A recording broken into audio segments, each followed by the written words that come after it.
Nagbabala ang Philippine National Police sa publiko laban sa pagpapakalat ng mga maling impormasyon o fake news sa social media at iba pang online platforms.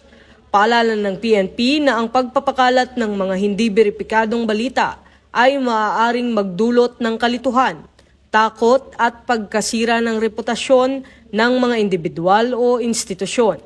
Upang maiwasan ang fake news, narito ang mga paalala mula sa PNP. I-verify ang source.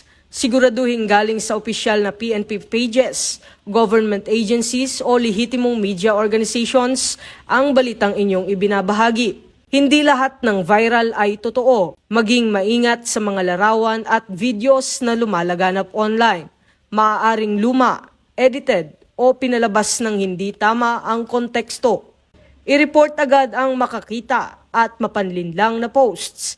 Kung may makitang kahina-hinalang impormasyon, i-report ito sa PNP o sa platform kung saan ito na-i-post. Huwag mag-share ng hindi napapatunayan.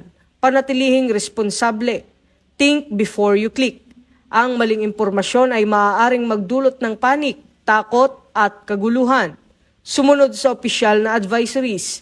Ang PNP lamang ang nagbibigay ng verified security updates, traffic rerouting at public safety reminders. Makipag-ugnayan sa mga PNP hotlines para sa mga tanong o paglilinaw. Direktang makipag-ugnayan sa pinakamalapit na police station o sa opisyal na communication channels.